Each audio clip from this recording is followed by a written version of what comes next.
Doutora Isabel Almeida, eu gostava de lhe agradecer as suas respostas que deu até agora e queria começar por esclarecer algumas dúvidas de coisas que disse aqui em resposta à Sra. Deputada Marina Mortágua e que criaram dúvida aqui no PSD e no nosso grupo parlamentar. O Sr. há pouco deu a entender que o Banco de Portugal suspendeu a comercialização de papel comercial da Rio Forte em fevereiro de 2014. Foi isso que eu percebi. Mas a PT renova a aplicação na Rio Forte em abril. Eu gostava que esclarecesse isto. A ver, uma coisa são a distribuição. O que o Banco de Portugal suspendeu foi a distribuição em clientes de retalho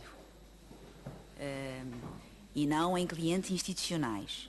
No caso dos clientes institucionais, não há uma distribuição por parte do banco, mas há uma aquisição por parte dos clientes. Os clientes estão informados. A diferença entre um investidor qualificado e não qualificado, e a preocupação do Banco de Portugal foi relativamente aos clientes não qualificados, aos investidores não qualificados. A PT claramente entra ou está no grupo dos investidores qualificados. E sobre esses não havia nenhuma limitação. Muito obrigado. Há pouco a deputada Marina Mortágua fez uma pergunta sobre a empresa Around Impact. E eu gostava de lhe perguntar, eu tinha essa pergunta para lhe fazer tão bem, porque a revista Visão trouxe essa notícia, e eu gostava de perguntar se não é verdade, se a doutora processou a revista Visão ou se fez algum desmentido, e perguntava-lhe também se é administradora de alguma empresa offshore. Não, eu não tomei nenhuma iniciativa, nem positiva, nem negativa, a nenhum órgão de imprensa. Processar custa dinheiro e eu não tenho muito. Depois, em relação à questão que me colocou sobre se sou administrador de alguma entidade offshore, é preciso dizer que o que é uma entidade offshore. Eu sou administradora de algumas empresas do grupo Banco Espírito Santo que são sediadas naqueles que são chamados paraísos fiscais, nomeadamente Cayman. Eu sou administradora, eu era administradora de bancos que são sediados em Cayman e que estão no Banco que eram do Banco Espírito Santo e agora são subsidiários do novo banco. Posso, com certeza. O BES Finance, que é uma entidade que era o principal emitente do MTN, das obrigações ao abrigo do MTN, que é hoje subsidiária do novo banco. O Banco Espírito Santo International Limited, que é um banco também em Cayman, subsidiária a 100% do Banco Espírito Santo e agora do novo banco. Creio até que as ações já foram transferidas para o novo banco. Um outro banco que se chama BIC International Limited. Bibel é o nickname. E também sou diretora-geral da sucursal de Cayman do Banco Espírito Santo. Agora quer explicar para que é que serviam esses bancos todos? Sim, explico com certeza. O BES Finance, todos estes... o BES Finance é uma entidade... eu tenho que ir um bocadinho atrás. O BES Finance foi estabelecido como para a maior parte dos bancos em Portugal, na altura em que se estabeleceu os programas de Euro Medium Term Notes. A legislação fiscal em Portugal impunha uma retenção na fonte quando essas obrigações eram detidas por investidores internacionais. Pois... Nós queremos ouvir tudo aquilo que a senhora quiser dizer. Muito bem. Portanto, estamos cá para apurar a verdade. Pronto. Ou há quem doer. E então, essas unidades eram estabelecidas por forma a que os investidores internacionais, à semelhança do que acontece a qualquer investidor imagina um investidor no mercado inglês que compre uma obrigação emitida por um banco francês, não tem retenção, não tinha já nessa altura retenção na fonte. Mas em Portugal, a forma como a legislação fiscal estava construída, havia retenção na fonte. Felizmente, essa legislação foi alterada, salvo erro, em 2011, e passou a ser possível a emissão de obrigações diretamente a partir de Portugal,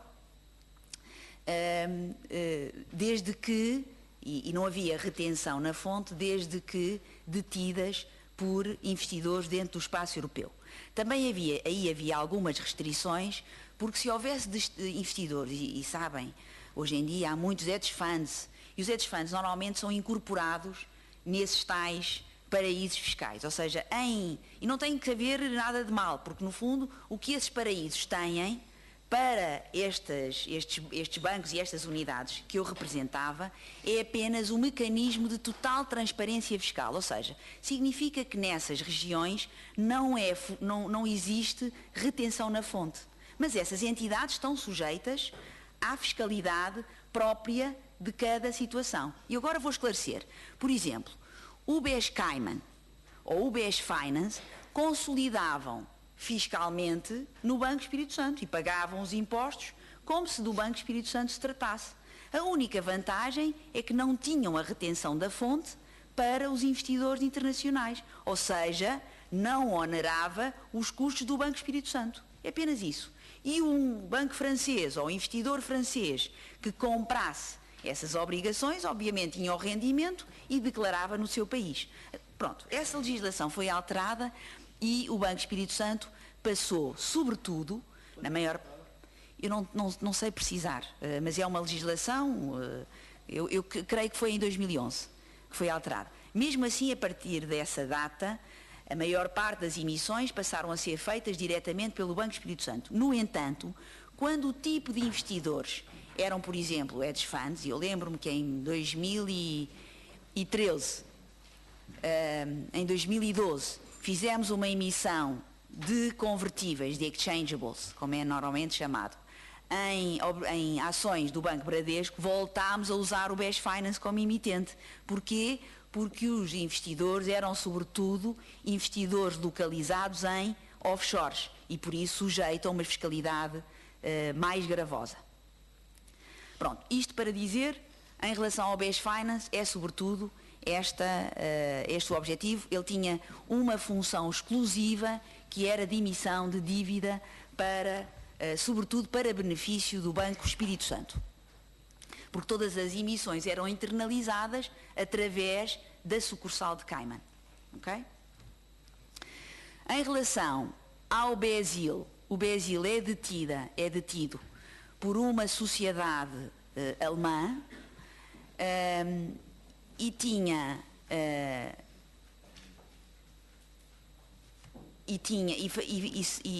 realizava, sobretudo, operações de caráter financeiro, ou seja, era uma unidade que tomava risco, portanto, era um braço da área de mercados e tomava risco de mercado, tal e qual como a operação de trading do Banco Espírito Santo.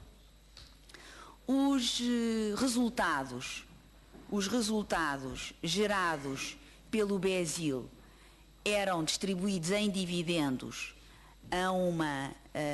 à sua casa-mãe, que era uma sociedade integrada, uma sociedade incorporada na Alemanha, e essa sociedade incorporada na Alemanha tinha e tem acordos de dupla tributação com Cayman, através da qual os dividendos distribuídos têm apenas uma tributação, têm a tributação normal, mas são isentos em 95% da sua tributação. Portanto, há aqui uma questão de tomada de risco, por um lado, mas estrutura de otimização fiscal.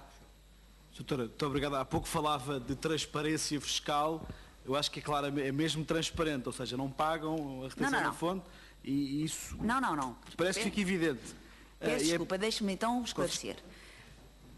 a transparência fiscal significa que não há retenção, não significa que as entidades, os detentores, repare, se houver um detentor de uma obrigação emitida pelo BES Finance e o detentor for um residente em Portugal, e neste caso, apesar desta obrigação ser garantida pelo Banco Espírito Santo, portanto é como se fosse uma emissão do próprio Banco Espírito Santo, o detentor, um particular, qualquer um de nós, que receba juros dessa obrigação, não tem uma retenção na fonte de 28%, como seria normal, mas tem de 35%. Veja qual é a situação. E no caso de uma entidade, imagine que é uma empresa, não tem retenção, mas paga os impostos como toda a gente. Declara, porque isso faz parte do rendimento. Repare que na maior parte dos países europeus não há este mecanismo de retenção na fonte. Não existe.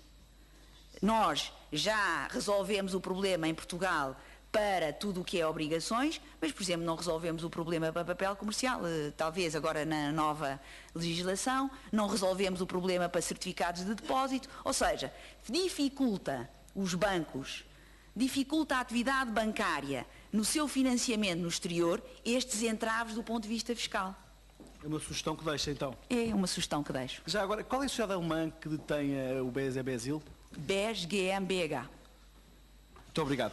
Já agora, há pouco falava de uma entidade de trading. Sabe o que é a Tulipa? Pode-nos explicar? A Tulipa será uma empresa, não é a Flor? Não. Não conhece? Não. Muito obrigado. Já foi a Flor conhece, imagino. Doutora, já agora eu queria voltar agora aqui atrás, ir ainda ao BESA e perguntar-lhe se nos podia ajudar a esclarecer, que eu já vi que está bem informada sobre o BESA, se nos quer ajudar a perceber o que é que o doutor Sobrinho aqui disse sobre o dinheiro não chegou a sair de Portugal. Muito bem. Vamos lá ver. As operações, aliás, já agora aproveito para esclarecer duas coisas. Ele referiu duas coisas. Primeiro, que não assinou nenhum contrato e depois que o dinheiro não chegou a sair de Portugal. Ora, as operações efetuadas com o BES Angola são operações de mercado monetário, confirmadas pelo BES Angola através de mensagens SWIFT. O que é que isso significa?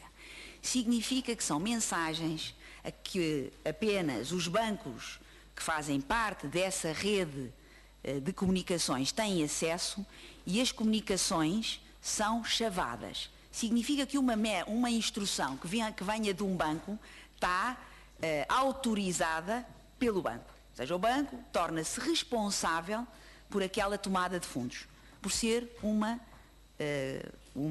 mensagem chavada. Não, todas as operações do BES Angola foram feitas nesses termos, como são feitas todas as operações na sala de mercados do Banco Espírito Santo. O chavado significa que é uma chave de segurança, certo? Um código. Exatamente. Exatamente. E por isso, todas essas operações estão contratualmente, constituem uma obrigação contratualmente e legalmente tomada pelo BES Angola. Portanto, esta é a primeira questão. A segunda questão é o destino, o sítio onde o BES Angola dava instruções ao BES para colocar os valores tomados através destas operações era a sua conta junto do Banco Espírito Santo. E por isso, a sala de mercados, de acordo com as instruções do BES Angola, colocava esses valores à disposição do BES Angola na sua própria conta, certo? Que era cá. A partir desse momento, o Departamento Financeiro não tem mais envolvimento, porque a partir daí é outro departamento, no caso é o Departamento Internacional, que gera as contas de bancos junto do Banco Espírito Santo, certo? Está claro? E por isso, eu imagino que também aí as instruções que foram dadas de transferência da conta do BES Angola junto do Banco Espírito Santo para onde quer que seja, foram dadas também pelo próprio BES Angola. Retornar a Angola não é necessário, aliás, porque Angola tem imensas relações com Portugal, O Dr. Álvaro Sobrinho explicou aqui que, inclusivamente, no apoio à importação em Angola, tinha que pagar aos exportadores, não é? Pagava aos exportadores como? Com o dinheiro que o Banco Espírito Santo lhe emprestava e colocava à sua disposição. Essa é uma explicação. Era a explicação de negócio normal, não é? Agora, a tarde foi-se quem tutelava, quem tinha a tutela do Departamento Financeiro e da parte internacional, ou seja, os dois departamentos que falou, era a mesma pessoa. O Dr. Moraes Pires. Sim, mas o Departamento Financeiro é do pelour do Dr. Moraes Pires desde 1990, desde 2004. Enquanto que o Departamento Internacional é uma responsabilidade do Dr. Moraes Pires muito mais tardia, eu creio que 2012. Muito bem, muito obrigado. Há outra questão que eu gostava de lhe colocar. O Dr. Moraes Pires esteve aqui, foi uma audição pública e imagino que tenha acompanhado. Deu a entender muitas vezes que também não estava tão ausente do país como outros administradores, mas que também a Sra. tinha muita autonomia na gestão do departamento.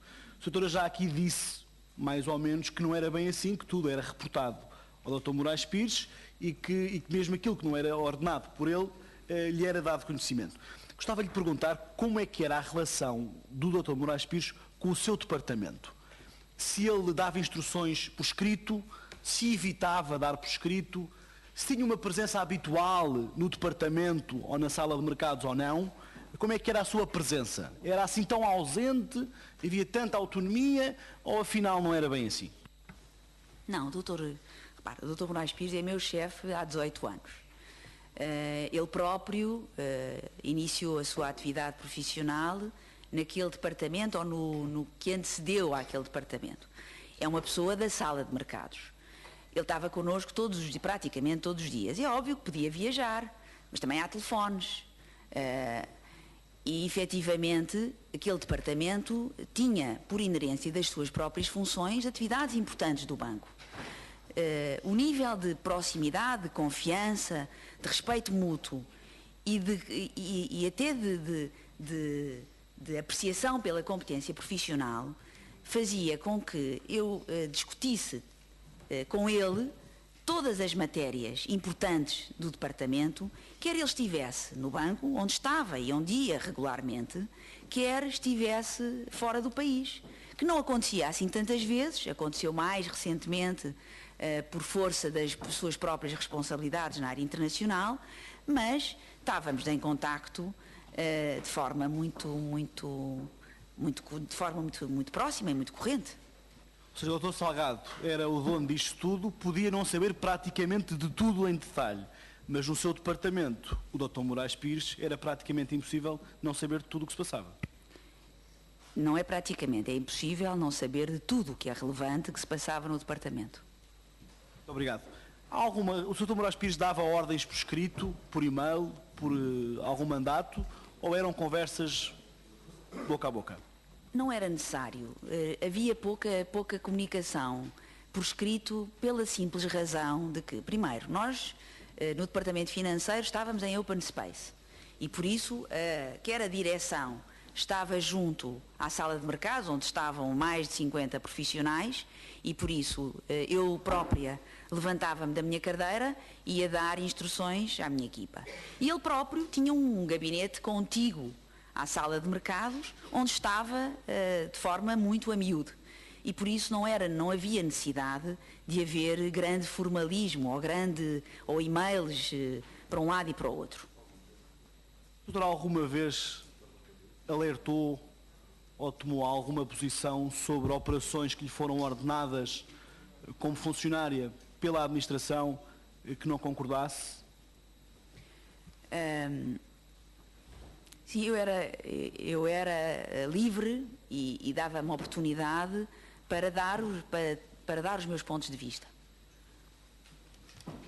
E em dar os meus pontos de vista, argumentar, obviamente que a decisão final era sempre do meu administrador ou da Comissão Executiva, mas obviamente tive sempre a possibilidade de contrapor com argumentos e dar alternativas a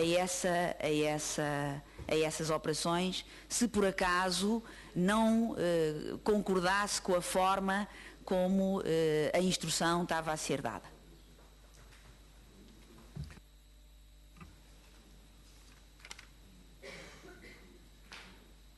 Peço desculpa, falou há pouco da autonomia.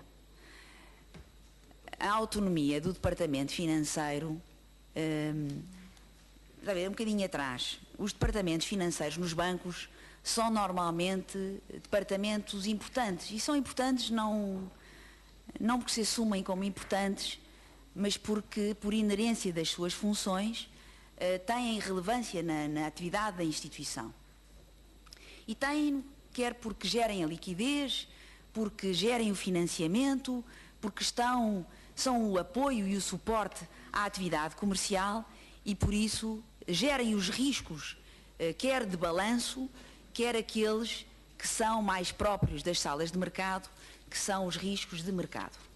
No caso concreto do Banco Espírito Santo, e é disso que eu falo quando falo dos 130 profissionais que representei e que liderei, é disso que falo, estamos a falar de um departamento financeiro que nos últimos 7 anos, eu friso, nos últimos 7 anos, deu ao Banco Espírito Santo 2,5 mil milhões de euros de resultado. Isto dá uma média, e já vou descontar, eu vou descontar a área do BSI, por exemplo, que também tinha uma contribuição para os resultados de mercado do grupo, mas nos últimos 7 anos, já descontando essa parte, estamos a falar de um departamento que dá para o banco 300 milhões de euros, em média, de resultados de mercado. Ora, esse ano, por ano, ora, esses resultados, e eu recordo, por exemplo, 2012, então o número ainda é mais expressivo. O Departamento Financeiro fez resultados de mercado de 600 milhões de euros, eu estou a arredondar já para retirar outras unidades, 600 milhões de euros, quando o banco teve resultados de aproximadamente 200 milhões. Estes resultados serviram e ampararam o banco e foram um suporte significativo até para as imparidades que o banco estava a sofrer nas áreas de crédito e nos outros ativos. E é daqui que vem, efetivamente, a autonomia para se fazer estes resultados. É óbvio que também o Conselho de Administração tinha que dar um poder delegado em termos de tomada de risco de mercado, ao Departamento Financeiro. E nós tínhamos limites, mas claro, eram limites delegados e limites que estavam validados pela Comissão Executiva e que eram controlados por departamentos que não eram o Departamento Financeiro. Doutora, permita-me que lhe pergunte, tendo em conta esses resultados todos fantásticos, e percebe-se que o Departamento andou a amparar o banco durante muito tempo, mas eu tenho que lhe fazer esta pergunta. Então, e a emissão de obrigações de Rio Forte e da ESI que ocorreu, permitiram esses resultados, ou seja, esses resultados são à conta de clientes que foram prejudicados pela falta de credibilidade desse papel comercial? Explique-me isto, por favor, para as pessoas poderem perceber. Claro, isto, com certeza. Esta pergunta tem que lhe ser feita. Com certeza. Não, nestes resultados de mercado não estão incluídos nenhumas das operações sob investigação. Estes resultados de mercado nada têm a ver com as obrigações, ou com o GES, ou com o papel comercial, ou com o que quer que seja. Estes são resultados de mercado gerados por força dos riscos tomados de mercado pela Sala de Mercado e pelo Banco Espírito Santo. Já agora, também importa referir que estes resultados já são líquidos de muitas desvalorizações de títulos, por exemplo, sofridas e que não foram originados pelo Departamento Financeiro, mas que eram carregados na carteira do banco. Por exemplo, uma reestruturação de créditos que dava origem a um fundo imobiliário, a um imóvel que estava num fundo imobiliário e que era carregado pela carteira de títulos do banco e, obviamente, está integrada nestes resultados de mercado e foram, nos últimos anos, negativos. Obrigado. Outra pergunta que eu gostava de fazer relativamente ao seu departamento diretamente, porquê é que a obrigação, porquê é que as obrigações de cupom zero não eram vendidas diretamente a clientes, ou seja, nos balcões do BES, diretamente pelo banco, mas passavam por uma espécie de carrossel de entidades. Eu posso lhe perguntar se estas comissões, se estas coisas serviam para financiar as entidades do grupo e não diretamente o BES, porque o BES podia lucrar com isto? Não posso responder, peço imensa desculpa. Gostava-lhe de poder explicar esse mecanismo. Posso lhe dizer que tem a ver com aquilo que eu disse na minha declaração inicial, a convicção das operações em que participámos foi para a proteção dos clientes do banco e dos investidores. Transferindo um risco A para um risco B, que nos parecia ser muito melhor. Nós ficamos com a sensação que estas operações serviam para permitir às outras duas entidades lucrar, ou seja, ficar com uma parte do lucro desta transação e, portanto, permitir que assim se financiassem dessa forma. É uma sensação com que ficamos. Eu gostava de voltar ao papel comercial para lhe perguntar o seguinte. Nós temos a clara convicção nesta Comissão que o Dr. Ricardo Salgado, pelo menos, e que o Dr. José Castela também, sabiam da fragilidade da ESI e das contas que tinham sido adulteradas e das dificuldades todas da Rio Forte. E, portanto, o que eu gostava de lhe perguntar é se o Dr. Ricardo Salgado e a administração do banco sabiam da emissão de papel comercial da ESI e da Rio Forte. Eu estou-lhe a perguntar apenas se o Dr. Ricardo Salgado saberia da emissão de papel comercial da ESI e da Rio Forte. Ou se tinha que saber. Claro, claro, e tinha que saber. Então posso deduzir que alguém que sabe do buraco da ESI e da situação da Rio Forte é a mesma pessoa que sabe que foi vendido aos seus clientes nos seus balcões obrigações dessas duas entidades. Isto é lógica, não é? Eu acho que esse é o pecado original, é no fundo a questão fundamental que nos traz aqui, a origem de todas estas questões, tem a ver com o facto de o banco, quando colocou papel comercial da ESI e da Rio Forte, foi na convicção de que estava a colocar um papel são, que não diferia significativamente do papel comercial de qualquer empresa portuguesa. E que não passa pela cabeça, aliás, conhecendo um bocadinho o Banco Espírito Santo, eu creio que nunca, pelo menos eu nunca presenciei nenhuma situação, muito pelo contrário, de querer prejudicar qualquer cliente particular ou empresa. E por isso, eu creio que era convicção das pessoas do banco, na colocação de papel comercial do GES nos seus clientes, de que aquilo não era um ativo tóxico, como se veio depois a revelar. Doutora, há milhares de funcionários do Banco Espírito Santo pelo país todo, ou do novo banco. Estes funcionários teriam conhecimento disso ou era impossível saber?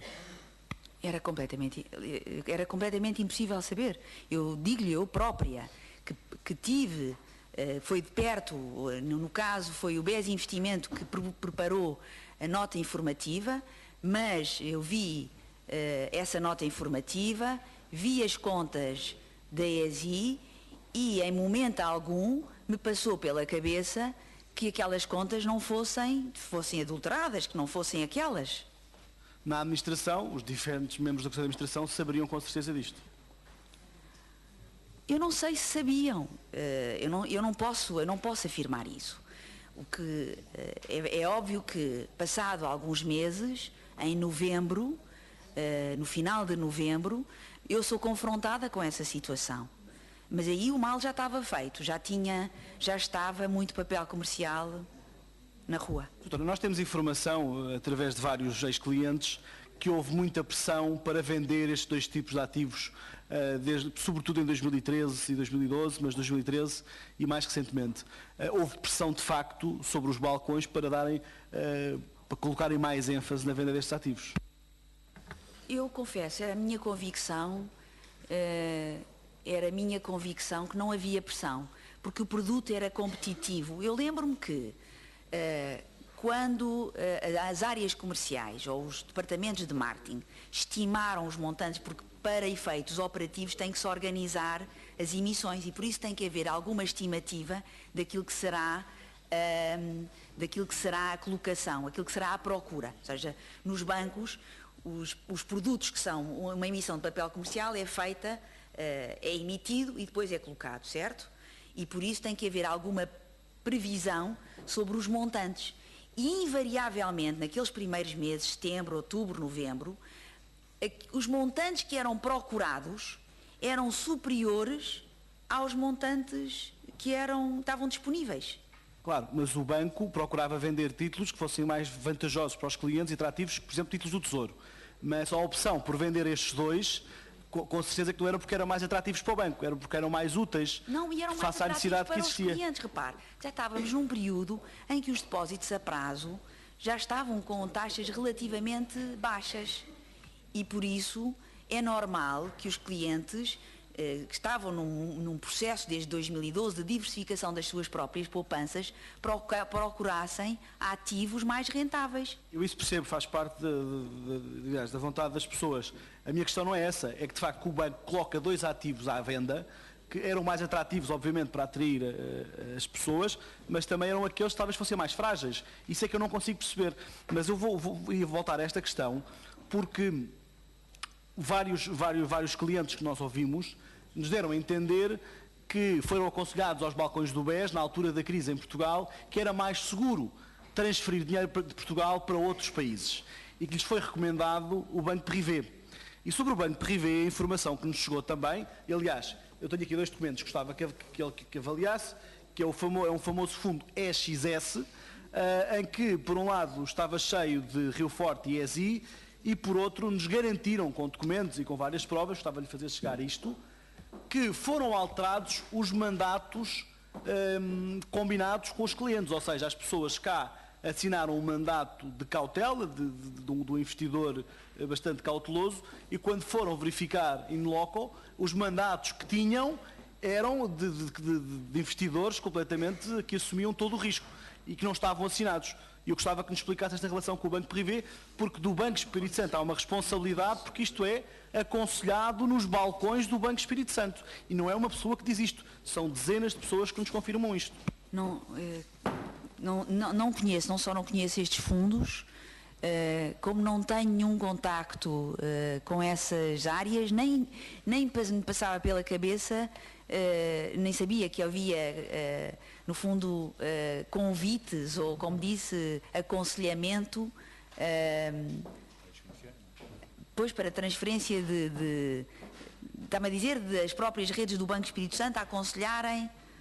Pois, houve ali um momento a determinada altura, mas que eu, por exemplo, nos ALCOs presenciei algumas das áreas private, sobretudo, dizerem que os clientes estavam assustados com o risco país. Na época mais quente que vivemos em Portugal, e no fundo toda a incerteza que havia em Portugal, havia referências várias vezes, sobretudo pelas áreas private, pelas áreas de clientes que acompanhavam os clientes private, de que havia alguma fuga de capitais para fora de Portugal, motivado por risco país, por aversão ao risco Portugal. Alguns dos clientes que tinham maiores poupanças, manifestavam esse desconforto. E, no fundo, aquilo que é compreensível, a diversificação. Agora, não me recordo nunca ter ouvido falar que os fundos estavam a ser transferidos do Banco Espírito Santo, pelo menos que eu me recordo, nunca foi mencionado em algo, para o Banco Privé.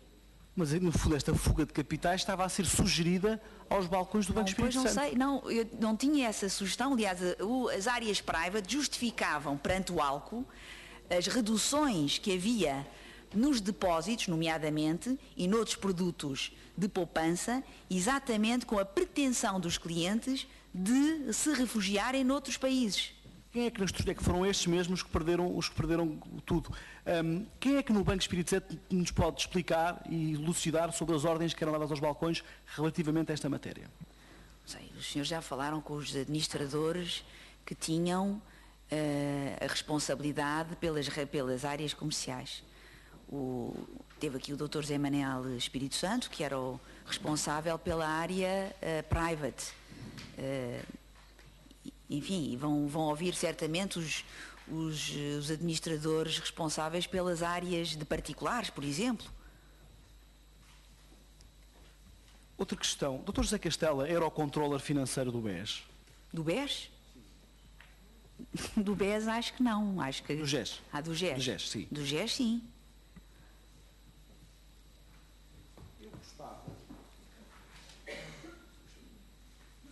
Gostava de perguntar, desde que o Dr. Ricardo Salgado saiu do Banco Espírito Santo, alguma vez ele chamou a casa para lhe dar instruções, se alguma vez foi caso do Ricardo Salgado, depois de ele deixar de ser presidente do BES, da Comissão Executiva, para lhe dar instruções ou para receber instruções? Não, eu nunca fui à casa do Dr. Ricardo Salgado, nem antes, nem depois. E nunca recebi, nunca fui chamada para qualquer instrução. Mas, deixe-me dizer-lhe que a meu pedido, eu fui ao escritório, na altura do Dr. Ricardo Salgado, em julho, solicitar-lhe que ele viesse explicar, porque percebi que não tinha sido explicado aos novos membros do Conselho de Administração toda a temática das obrigações. E fui lá pedir-lhe, aliás, também pedi ao Dr. Moraes Pires, que também se recusou, pedi para que viessem explicar ao Conselho de Administração, aos novos membros do Conselho de Administração, toda a temática das obrigações. E pronto, e mais não posso dizer. Ambos recusaram, é sinal que eles é que sabiam. Terceiro, o que é que disse ao novo banco, aos novos administradores, quando entraram em funções, ainda no BES? Olha, Sr. Deputado, eu sobre essa matéria vou ter que me alongar um bocadinho. No dia 2 de julho, eu recordo que a maior turbulência acontece no Banco Espírito Santo, os tempos foram todos muito turbulentos em 2014, mas a partir do início de julho, a partir do final de junho, no fundo todas as notícias e toda a instabilidade sobre o governance do banco deixou os mercados financeiros muito nervosos. E no dia 2 de julho, formava-se aquilo que já foi aqui designado como a tempestade perfeita. Efetivamente as ações estavam em queda, os spreads de crédito medidas através do CDS do Banco Espírito Santo estava a alargar e assistia-se àquilo que nós designámos por uma crise idiosincrática, ou seja, era centrada no Banco Espírito Santo. Todo o resto do mundo, embora a dívida pública, enfim, as ações dos outros bancos também tivessem sofrido com aquele abalo, mas efetivamente era uma crise que estava centrada no Banco Espírito Santo. Eu sugeri ao Dr. Moraes Pires, nessa altura, e assim foi feito, que acionássemos o plano de contingência de liquidez que foi apresentado no Conselho na Comissão Executiva e depois no Conselho de Administração e logo a seguir no Banco de Portugal. E simultaneamente, no dia 2 de julho, foi sugerido no ALCO, na reunião do ALCO, que se alterasse o processo e os preços das obrigações que estavam a ser dadas aos clientes para a execução das ordens em mercado secundário. E isto porque o broker que normalmente garantia a liquidez, executava as ordens e dava liquidez às obrigações dos clientes, tinha deixado de poder fazer e, por outro lado, estava a exigir alterações de preços significativas que eram em linha com os preços que estavam a ser praticados no mercado. Essa decisão, essa proposta em ALCO, essa minha proposta, que foi suportada pelo Dr. Moraes Pires, houve ali alguma discussão, nomeadamente com os administradores comerciais, que manifestaram muita preocupação se o banco alterasse muito os preços de acordo com as condições que estavam a ser praticadas no mercado, que isso provocasse nos clientes uma maior insegurança e desse origem a uma corrida aos depósitos. Os restantes administradores do ALCO, incluindo o meu administrador, foi sensível aos argumentos e foi ali decidido que a carteira do banco deveria providenciar essa liquidez. Eu alertei nesse mesmo ALCO que isso podia resultar em perdas a registar na carteira do banco. Bom, nessa altura ainda não estávamos a comprar obrigações, a pressão vendedora por parte dos clientes ainda não era muito significativa, mas foi logo a seguir. No dia 9, eu voltei a chamar a atenção para a necessidade de haver correções nos preços. Nesse dia vi depois um mail do Dr. João Freixa para o Dr. João Melo Franco, do marketing, dizendo que já tinha falado com o Dr. Moraes Pires e que tinham aceite não alterar os preços, que ele tinha aceite não alterar os preços. E com base nisso, eu própria, aceitei também que mais uma vez não se alterava os preços e continuávamos a executar as transações na carteira.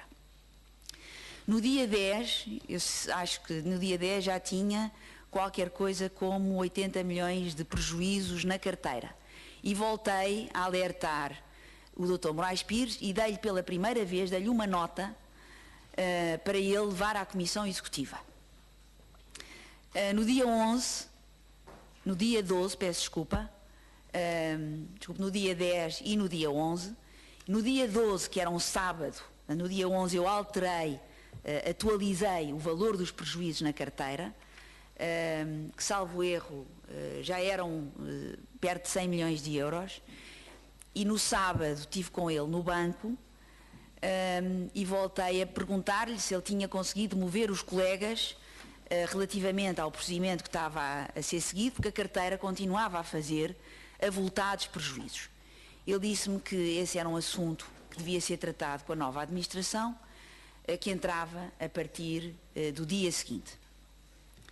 Bom, na semana seguinte, eu acho que foi das primeiras coisas que eu, como devem compreender, aqueles tempos não foram particularmente fáceis, não eram para o banco e para mim não estavam a ser fáceis.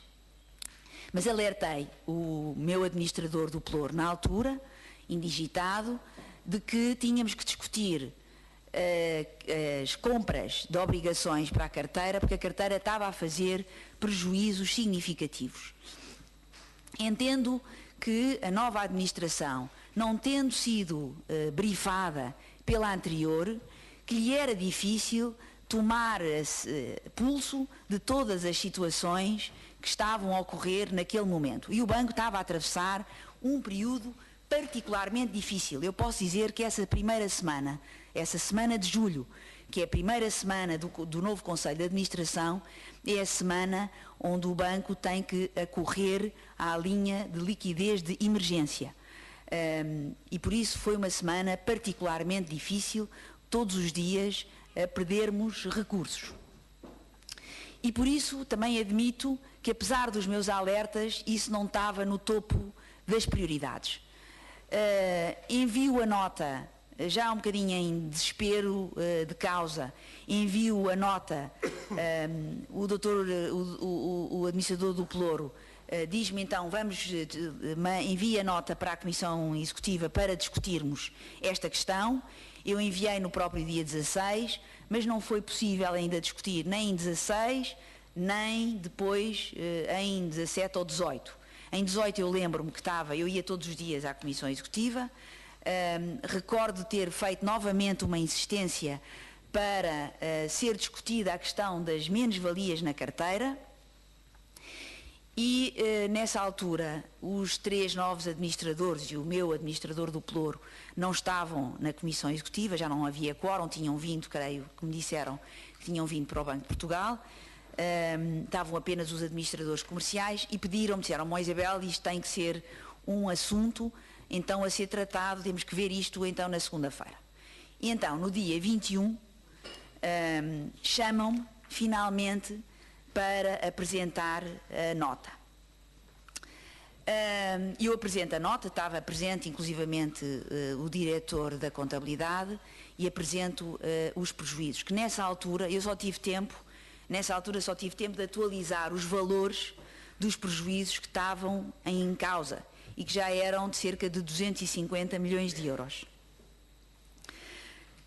Não tinha comigo ainda a totalidade, até porque não passava pela cabeça que o banco fosse continuar a recomprar as obrigações, porque o banco, tanto quanto era do meu conhecimento, não tinha celebrado nenhum acordo de recompra com os clientes. A situação que vivíamos no mercado eram anormais, eram extraordinárias, e os clientes que eu tivesse conhecimento não tinham dado ordens de venda para todas as obrigações. E por isso não tinha comigo os cálculos da magnitude das diferenças que depois vim a dar à Comissão Executiva posteriormente. Por isso, nessa altura, nesse dia, não tinha comigo os cálculos e não pude dar todas as informações à Comissão Executiva que me perguntaram. Já agora gostava também de explicar que veio nas notícias que eu chorei e que confessei. Eu não tinha nada a confessar, não há nada para confessar, nada estava escondido, e não chorei. E no fundo relatei de forma factual tudo aquilo que era do meu conhecimento. Obviamente nesse dia não com os números. Posso lhe dizer que nessa noite trabalhei com a minha equipa para apurar todos os números potenciais de menos-valias que podiam ocorrer à carteira caso o banco fizesse ou recomprasse todas as obrigações que estavam em circulação. E no dia seguinte transmiti os números já ao administrador do Pelouro, que lhe disse que estaria disponível para dar essa mesma informação à Comissão Executiva. Nesse mesmo dia iniciou uma auditoria da Pricewaterhouse, a quem eu expliquei detalhadamente toda esta situação. Iniciou também a KPMG, que diz que descobriu a situação e que apenas fechou o ciclo quando me interrogaram. Não me interrogaram, eu falei de modo próprio, por minha iniciativa, expliquei tudo o que era do meu conhecimento. Agora, disponibilizei a minha equipa, que trabalhou inclusivamente num sábado, para dar apoio à KPMG para que fizesse essa quantificação. Esta disponibilidade, esta colaboração não significa que eu concordasse com a dimensão das provisões ou com o método que estava a ser seguido. No entanto, prestei toda a colaboração, como sempre prestei, e até porque compreendo muito bem o trabalho dos auditores. Muito obrigado. Como funcionava a auditoria interna do BES? Eram presentes, eram permanentes, notava-se? Sim, e no Departamento Financeiro notava-se muito, porque nós éramos sujeitos todos os anos a várias auditorias. Agora, havia um planeamento. Obviamente a equipa da auditoria não tinha capacidade para fazer trabalhos de auditoria a todas as áreas, a todos os processos do banco, todos os anos, não é? E por isso, todos os anos, eles selecionavam aleatoriamente e por decisão da própria equipa da auditoria interna, decidia os processos que queriam auditar. E auditavam o Departamento Financeiro, e eu posso lhe dizer que sempre tivemos as notas máximas e não tivemos obviamente tínhamos sempre recomendações, há sempre aspectos de melhoria a fazer, mas não tivemos, nunca foram detectadas deficiências nos trabalhos da auditoria, nos processos do Departamento Financeiro. pelos vistos, a auditoria não foi suficiente para evitar tudo isto. Qual o papel da doutora Rita Barosa nestes departamentos? As funções? A doutora Rita Barosa era diretora do Departamento Financeiro até à minha nomeação como diretora coordenadora. E por isso era diretora, fazia parte da equipa do Departamento Financeiro. Estava mais ligada à área de trading, estruturação, de produtos, enfim, ela estava mais ligada às áreas de trading. Eu tinha mais as áreas de originação, as áreas de tesouraria, e ela tinha outras áreas de atividade, nomeadamente trading e estruturação. Sr. Deputado, para terminar. Sr. Deputado, para terminar, faz favor. Acho um bocado injusto, mas pronto. Doutora, queria terminar com duas questões que gostava de colocar.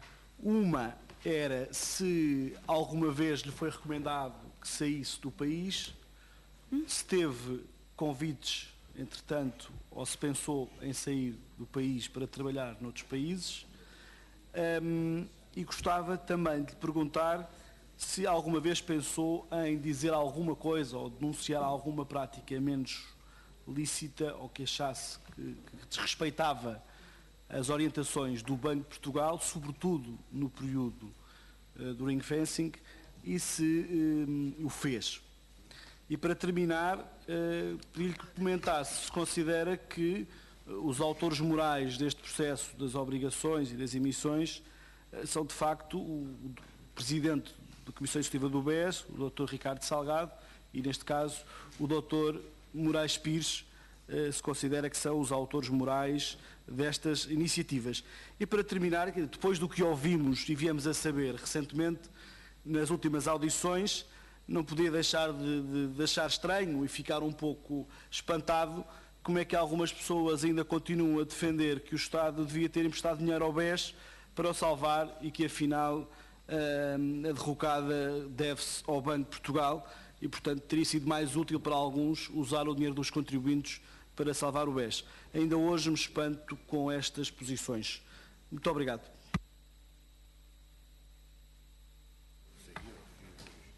Bom, se alguma vez fui convidada a sair do país. Não, nunca fui convidada a fugir do país, mas tive um convite recente para trabalhar fora de Portugal. Tive um convite de Angola para trabalhar em Angola, mas que confesso que não consegui perceber exatamente onde seria. Sei que era na área financeira, em instituições financeiras, mas ele não teve desenvolvimento e por isso confesso que não sei exatamente quais seriam as funções e o local em que seriam desempenhadas.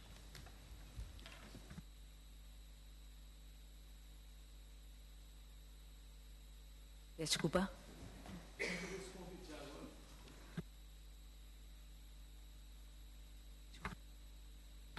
Foi um emissário de autoridades angolanas. Sim. Mas, quer dizer, não posso confirmar, não sei ao certo.